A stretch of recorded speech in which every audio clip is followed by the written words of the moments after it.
Fala meus amigos, estamos começando aqui mais um vídeo do canal e no vídeo de hoje a gente vai completar a reflexão aqui sobre os 10 anos das manifestações de junho de 2013, tá? A gente já fez 3 vídeos sobre isso, né? Vamos fazer agora o quarto para finalizar aqui, porque é um evento muito importante, um evento muito importante, continua sendo, na verdade, porque gerou uma série de questões aí depois que se refletem e que reverberam até hoje, né? E a gente já falou aí de várias delas, né? Falamos sobre as modificações na economia, falamos também sobre os casos do Arnaldo Jabbour e do Datena, né? Que refletiram ali aquela movimentação da mídia comercial para se apropriar, né? Das manifestações. E falamos também de outras questões, né? Várias questões aqui, enfim, da questão dos baderneiros e tudo mais. Então, no vídeo de hoje, nós vamos completar alguns detalhezinhos que faltaram, né? Eu estava pesquisando aqui e tal, nas minhas anotações, para ver, né, o que faltou dizer nos últimos 3 vídeos. E vamos finalizar com uma reflexão sobre o texto do Zizek, tá? Um texto chamado Problemas no Paraíso, no qual ele no mês de julho de 2013, ele estava refletindo ali uma série de fatos, né, dessa natureza que estavam acontecendo no mundo, né? Enfim, a Primavera Árabe, né? Então manifestações grandes no Egito, enfim, na Turquia também, e o Occupy Wall Street, que era uma manifestação nos Estados Unidos contra a Bolsa de Valores, tá?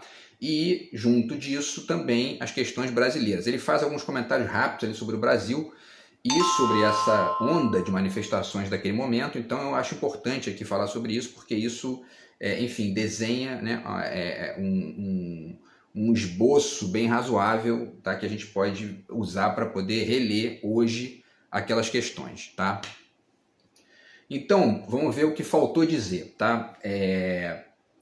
Faltou dizer o seguinte, que naquele momento das manifestações, né, quando elas começaram a se expandir e tal, muitos jornalistas foram expulsos das manifestações, tá? Isso começou a ser uma constante ali, né? Enfim, jornalistas de todos os canais, né, especialmente da Globo. A Globo teve várias pessoas expulsas ali, vários jornalistas, e passou inclusive a cobrir, em um determinado momento, eles passaram a cobrir algumas manifestações com microfones sem o logotipo, né? Para poder justamente driblar essa raiva de parte da população. O engraçado, curioso, né, melhor dizendo, disso tudo, né, é que certamente parte desses manifestantes que expulsaram a grande mídia das manifestações era gente ligada a uma certa rebeldia de esquerda que via na mídia impressa, ou melhor, na mídia comercial, né, enfim, um olhar muito interessado e interesseiro, né, sobre aqueles movimentos. Então o pessoal de esquerda tem essa perspectiva, né, de que a mídia comercial serve a interesses de quem está pagando os anúncios, dos anunciantes, ou seja, de megacorporações, né, portanto do grande capital.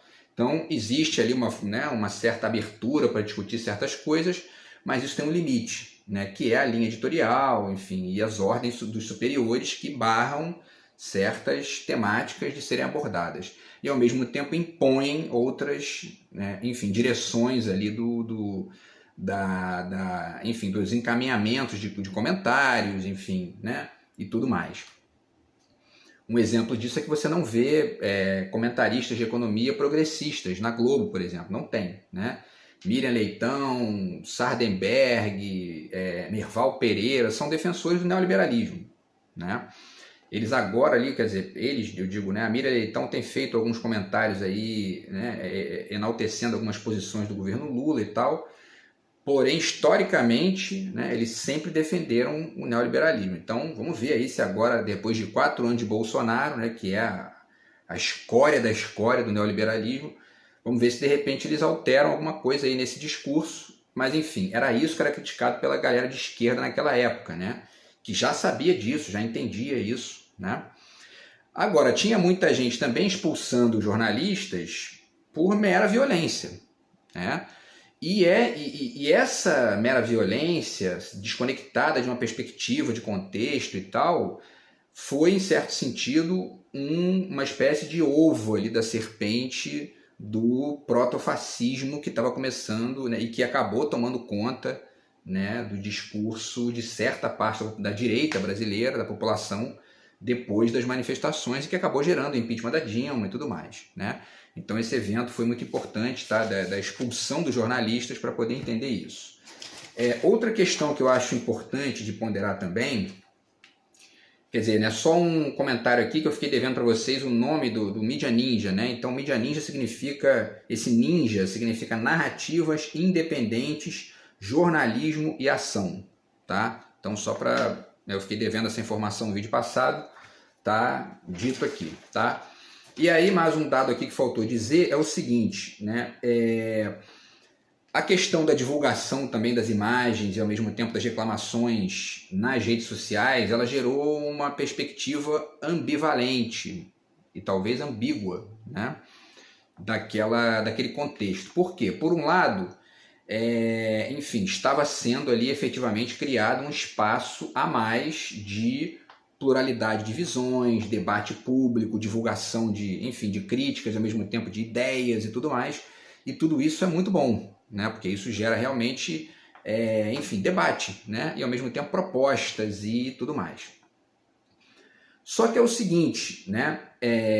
Ao mesmo tempo, essa diversificação muito ampla de perspectivas acaba gerando uma certa ilusão também de que é possível conseguir qualquer coisa concreta no nível político, estrito senso, do Estado, etc., sem um mínimo de organização, né? E isso não é possível, né? Não é possível. O único movimento de fato organizado, né, daquelas manifestações, era o MPL, o movimento do passe livre, que foi o que, na verdade, deu origem às manifestações.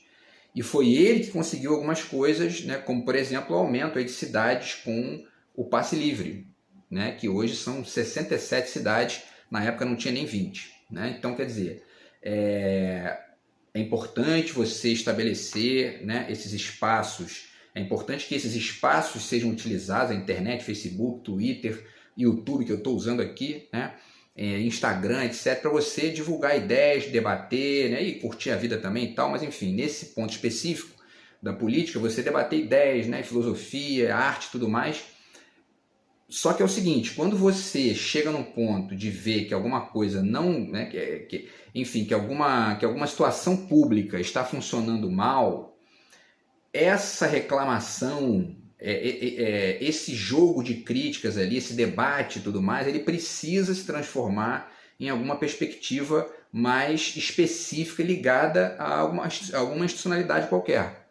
Ou você formar um grupo, né, para poder cobrar do governo uma coisa específica, ou você virar um deputado para poder ir lá e, né, enfim, ou você se vincular a algum partido para poder... E aí entra uma das ingenuidades daquela manifestação, né? E que foi rapidamente apropriada pela direita oportunista, né?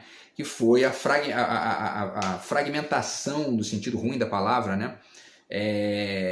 Excessiva, né, daqueles movimentos, e que gerou, inclusive, muita gente com cartaz na mão e não com bandeiras. Algumas pessoas de partido também eram expulsas, né? E aí, isso aí, na verborragia de um Jabor da vida, né, que é uma gente que posa de pós-moderno, mas no fundo não entendeu nada do que estava acontecendo ali, né? E aí ele diz, não, isso é uma crise de representatividade, né? Olha só, todo mundo quer se manifestar sem conexão com o partido. Aí você vai ver, acaba em que isso? Acaba na vitória da direita, que defende isso de maneira cínica e não de maneira propositiva, né? E isso acaba gerando o quê? Prejuízo no setor público, as obras foram completamente paradas, né? O governo Bolsonaro foi o pior investimento público da história, né? Estava vendo ontem aqui, tinha uma notícia de 2020, o Tarcísio de Freitas prometendo retomar 14 mil obras que estavam paradas. Acabou o governo Bolsonaro, ele não retomou nenhuma. E agora essas obras estão voltando aí no governo Lula. Então, quer dizer, essa é a direita brasileira, né? E é essa direita que ganhou espaço com essa fragmentação, né? E com essa vaporização ali, sem nenhum tipo de conexão com nenhuma institucionalidade, né? eu estou dizendo institucionalidade, estou querendo dizer isso, né? Conexão com algum grupo específico que vai sugerir leis, que vai sugerir propostas, para que isso se transforme numa política pública efetiva e gere mudanças para as pessoas, né? Fora disso, não tem conversa, não adianta. Você pode ir para a rua, pode ter cartazinho na mão, daqui a pouco tem 1 milhão de pessoas na rua, beleza, isso se esvai, não tem jeito, né? E aí quem ganha com isso, se isso não se transforma em algo, né, no sentido de um projeto mais específico, é a direita, sempre. É a direita oportunista que joga sempre no imediato, né? E que não tem projeto político para o Estado, não tem. Já provou isso várias vezes, né? Enfim, então essas eram algumas coisas que eu queria ponderar aqui em relação ao artigo que eu escrevi. E em relação ao outro artigo que eu escrevi sobre, né, as máscaras do Anonymous, faltou dizer um ponto aqui, ou melhor, faltou especificar, né, enfim, detalhar um pouquinho mais aquela questão do que eu quis dizer com uma contribuição cognitiva mais ampla para aquelas máscaras, né? Então, eu vou falar isso aqui rapidinho com vocês agora. Antes, só um detalhe aqui. O Pedro Lucas Dulce, tá? Ele escreveu um artigo na época também, comentando as jornadas de junho no Brasil, conectando com o Giorgio Agamben, que é um filósofo italiano, a gente já falei várias vezes dele aqui, e conectando também com o massacre da Praça da Paz Celestial, na Praça de Tiananmen, na China, que aconteceu em 1989. Eu vou deixar um link desse artigo para vocês aqui, está na descrição do vídeo. Agora, olha só que interessante, ele diz o seguinte, ó, vamos lá, tá? A ausência de uma reivindicação clara e unificada nas passeatas, né, brasileiras, aponta justamente para o fato de que as singularidades quaisquer, que é um conceito do Agamben, ou seja, né, cada um por si ali, né, não conseguem formar uma comunidade a partir de uma identidade definida. E aí ele continua dizendo que onde os críticos das jornadas de junho enxergaram a grande fragilidade do movimento, está precisamente sua potencialidade inovadora. Hoje eu discordo completamente disso, né? Porque isso se configurou em quê? Né? Não se configurou em potencialidade inovadora nenhuma, pelo contrário, isso foi uma ingenuidade, né? Essa conversa fiada de chegar numa passeata que quer modificações no setor público de maneira, né, enfim, vaporizada, isso não dá em nada, né? No fundo não dá em nada. Então isso é uma análise ingênua, tá? E é o que eu falei antes aqui, se você não transforma numa coisa mais institucionalizada, né, a coisa se esvai, né? Enfim, então mas enfim, a máscara do Anonymous, ela gerou do ponto de vista cognitivo uma abertura ali para que as pessoas se sentissem, eu até usei termos aqui no artigo que eu estava relendo, que eu não usaria hoje, né? Alguns termos aqui, enfim, eu já modifiquei a minha visão para uma palavra que eu acho que representa melhor isso, que é o quê? Uma janela complexa, né? O que as máscaras do Anonymous abriram para as pessoas foi uma janela complexa. Em que sentido? No sentido de que elas ajudaram, na medida em que o rosto não estava definido, a barrar, proteger aquela mensagem que estava sendo transmitida com a ação daquele ator do processo ali, proteger dos rótulos. Porque tem aquela coisa, né? O sujeito olha para um cara na rua, barbudo, vestido de camisa vermelha, ele já tem uma tendência a rotular isso, é comunista, não quero nem escutar, né? Mas a máscara do Anonymous estava ali, tipo, né, travando essa potência negativa do rótulo e obrigando as pessoas a escutar o que o cara está dizendo, independente das possibilidades de rotular. Essa era a janela complexa, bacana que eu vi ali nas máscaras, né? Óbvio que isso trouxe junto também a abertura para certas pessoas se aproveitarem do anonimato, cometer crimes, etc. e tal. Isso aí é fato, né? É uma inevitabilidade ali do processo, certo? Mas o fato é que tinha muita gente ali usando máscara e com propostas, com perspectiva, com uma ação no sentido de criticar esses problemas, né? A passagem e tudo mais. Enfim, é isso, tá? Então, só para esclarecer esses pontos aqui. Agora vamos para o artigo do Zizek, né? para a gente poder finalizar a nossa análise aqui sobre os 10 anos das manifestações. O Zizek, ele escreveu esse artigo, né, Problemas no Paraíso. Eu vou repetir aqui para vocês, né, vou mostrar de novo, né, tá aqui nesse livro muito bacana, tá? Cidades Rebeldes, Passe Livre e as Manifestações que Tomaram as Ruas do Brasil, da Boitempo editorial, né? E com textos aqui de uma galera bacana. Leonardo Sakamoto escreve aqui um artigo, tá? Já falei aqui da Silvia, né? Da Silvia Viana, né? Que escreveu aquele artigo sobre o Datena e, enfim, David Harvey, né? E Lincoln Seco e tudo mais, tá? E tem um texto do Zizek aqui, e ele fazendo essa reflexão sobre esses eventos no mundo, né? E aí o Zizek vai falando, né? Ele vai falando aqui, ele tem aquela perspectiva, né? É um cara que tenta misturar Lacan com Marx, mas como não tem nada a ver com psicanálise, eu vou pegar mais essa veia marxista, né? Dele. E você percebe essa veia marxista nele quando ele diz que a revolução só vai acontecer quando a coisa se globalizar, né? Ele sustenta isso aqui, não sei se ele ainda hoje pensa isso, né?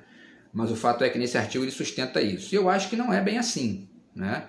Eu acho que as coisas têm dimensões locais, até porque existe uma defasagem, e ele mesmo diz isso aqui no artigo, né? Quer dizer, as manifestações que aconteceram na Primavera Árabe, no Egito, na Turquia, etc., eram manifestações que estavam pleiteando a democracia em oposição a regimes islâmicos totalitários e, enfim, né, que restringiam a liberdade de expressão, liberdade de ir e vir, liberdade de uma série de coisas, né? A galera que estava lá no Occupy Wall Street era uma galera que estava criticando, enfim, e se manifestando contra o poder exagerado do grande capital das bolsas de valores. É uma sociedade que já tem um nível de democracia maior do que aquele do Oriente Médio e a demanda é outra, né?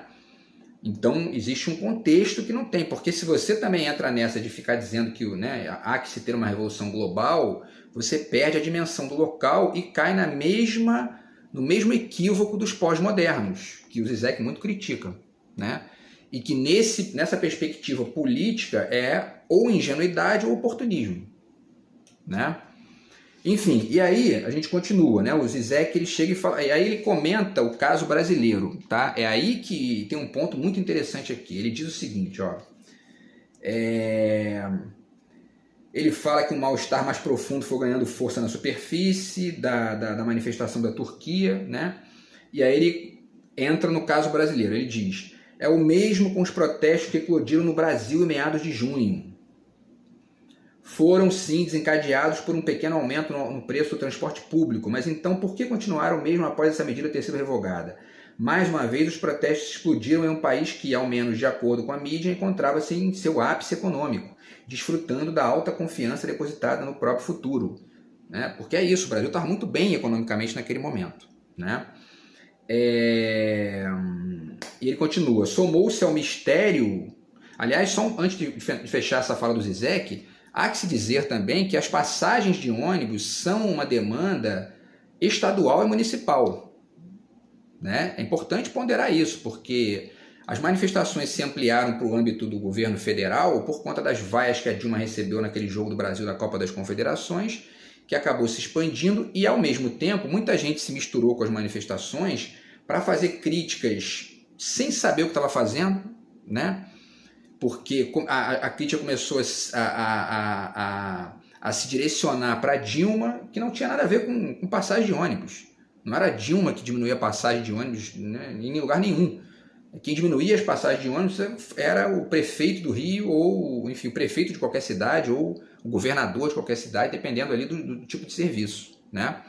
É evidente que havia também e isso já há décadas, né, que existe a questão da corrupção e tudo mais, né?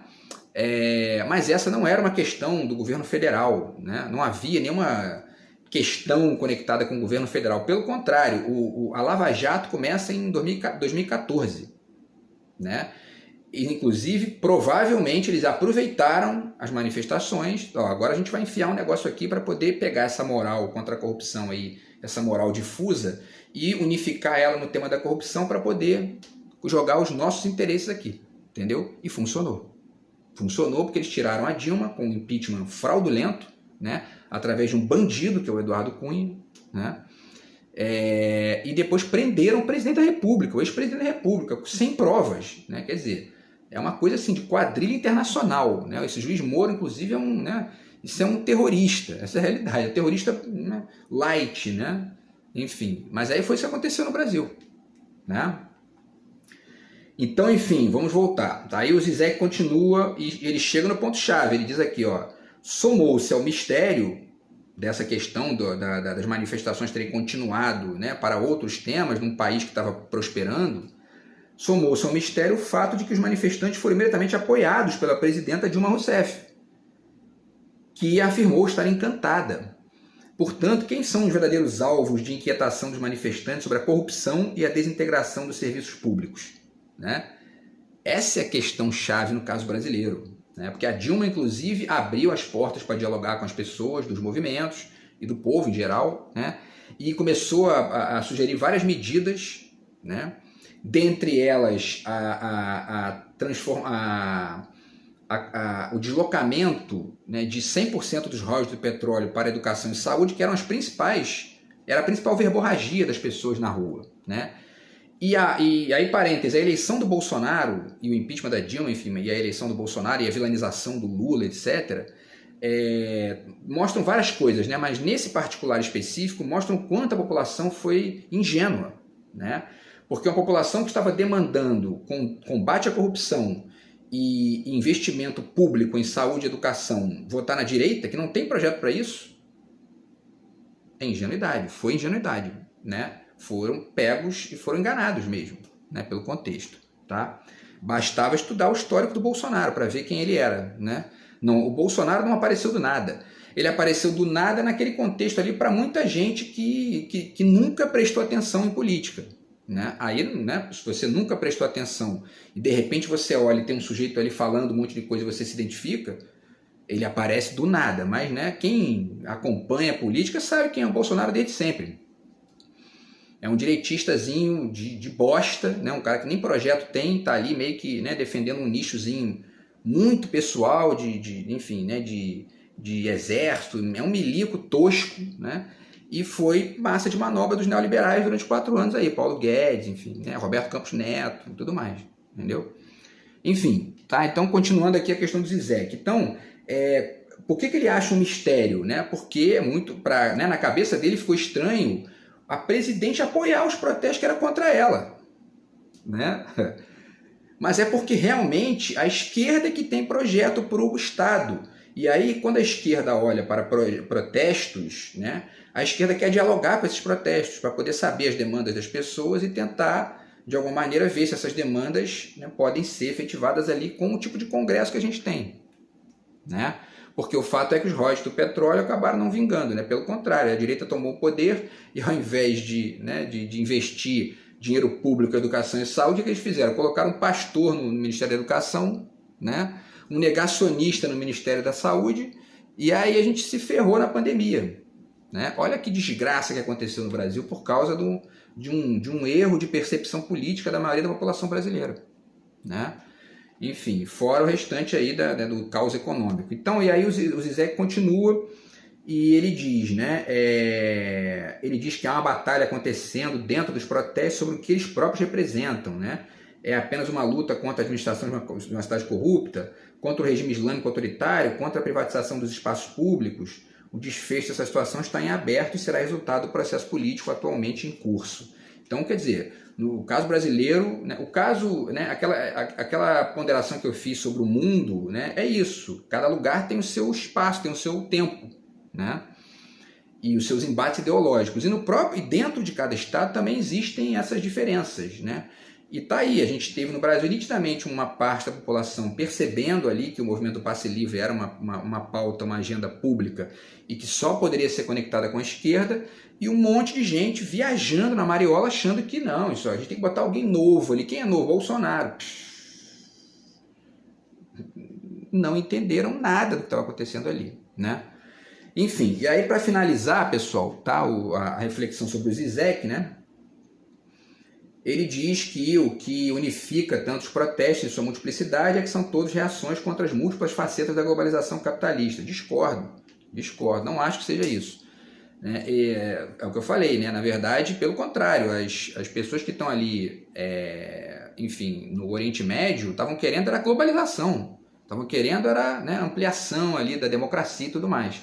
E no fundo, a ideia que a gente tem de globalização tem que ser repensada hoje em dia, né? Quando a parte ingênua da coisa já passou, que é essa ideia de que está tudo, né, flutuando por aí, eu já li algumas coisas sobre isso, é muito ingênuo, né? Eu mesmo caí nessa aí em algumas, né, num períodozinho da minha vida ali, tá? E, enfim, e não é assim porque existe um local, existe uma discussão local, uma vida local que continua funcionando, né? E esse discurso de flutuação interessa ao mercado financeiro, que realmente é gente que não está nem aí para isso. Se eles puderem fazer uma movimentação na Bolsa de Nova York para poder gerar um terremoto econômico, sei lá, entendeu? No sul da África, matar milhões e ganhar uma grana alta, eles vão fazer. Estão nem aí para isso. Então é preciso discutir a globalização como algo que mescla o local com o geral. Ou seja, o que eu sugeri já em alguns vídeos aqui como um nacionalismo cosmopolita para o Brasil. Tá? Então é uma leitura que eu acho mais, inclusive para qualquer lugar, né? Mas especificamente aqui para o Brasil, está nesse contexto que a gente está vivendo de esquerda versus direita, certo? Então, pessoal, e aí é isso, tá? O Zizek continua e tal, né? Ele fala de outras coisas aqui, mas a última coisa que eu acho bacana de dizer aqui, né, é que ele diz, né, a verdadeira prova do valor das manifestações é o que permanece no dia seguinte, o modo como o nosso cotidiano se transforma, na página 107, certo? E aí, o que a gente pode dizer? O que permaneceu no dia seguinte, né? O que se transformou de fato no Brasil? Né? Essa é a pergunta que a gente pode fazer. Está aqui, né, só para mostrar para vocês mais uma vez o livro que tem um artigo do Zizek, tá? Então, o que as manifestações trouxeram de transformação efetiva, né, para o Brasil? Na nossa última experiência, né, nada de bom, só realmente desastre, só problema, né? A não ser para uma minoria de um grupeiro de milionários que ganhou milhões de dólares aí através da bolsa, né, dos títulos da dívida pública, das ações da Petrobras, que nunca pagaram tantos dividendos, ao mesmo tempo que cobravam 8, 9 reais de gasolina para a maioria da população, e aumento da comida, blá blá blá, a volta da fome. Então, quer dizer, né? Então, no caso brasileiro, a gente tem que pensar, né, nessas manifestações como uma lição de que a gente precisa entender o processo político de maneira mais ampla, né, para poder perceber que existem diferenças muito evidentes no caso brasileiro. A direita brasileira não tem projeto para o Estado, o discurso da direita é um discurso de Estado mínimo, de eliminar impostos e etc., que é um discurso mentiroso. Eles chegam lá, não tem como eliminar impostos, né, porque existem vários setores da sociedade que funcionam através dos impostos e que mercado nenhum quer, né? Asfaltar a rua, enfim, um monte de coisa que o mercado não está nem, ambulância, né? E, aliás, a saúde tem que ser pública, né? E a esquerda, que tem um projeto para o Estado, que tem realmente um projeto para o Estado e que tem pautas, né, e que tem direcionamento dos gastos para... Tá aí, o Lula está mostrando, né? Em 6 meses, o Lula já fez mais pelo Estado brasileiro, pela população brasileira que mais precisa, né, do que a direita em 6 anos. Né? Então, essa é uma lição que as manifestações deram para a gente. Tá? E eu acho que o nosso próximo passo agora, porque realmente a direita já mostrou, né, o nosso contexto já mostrou que a direita só ganha com golpe, né? Ou o golpe contra Dilma, que tirou uma presidente para colocar o vice de direita, já estava ali, né, de gaiato, e o golpe da prisão do Lula, que tirou o Lula da campanha, que ele ia ganhar para poder ganhar um cara de direita. Né? Então a direita não ganha mais sem golpe no executivo, né? A gente agora tem que entender que o Congresso precisa ficar mais bonitinho, né? Porque não adianta colocar o Lula lá e Arthur Lira, enfim, né? Bia Kicis, né, Nicolás Ferreira e essa gentalha que não tem projeto para o Estado, ficam lá só batendo nos outros. né? Beleza, pessoal? Então é isso, espero que vocês tenham gostado aí dos nossos 4 vídeos sobre as manifestações, os 10 anos das manifestações, tá? E eu volto no vídeo de amanhã aí para falar do caso do professor lá que deu uma resposta lá para a deputada na CPI do MST, tá? Que foi engraçado aquilo, acho que tem umas coisas bacanas para falar sobre isso, beleza? Então é isso, pessoal, tamo junto, grande abraço, fui!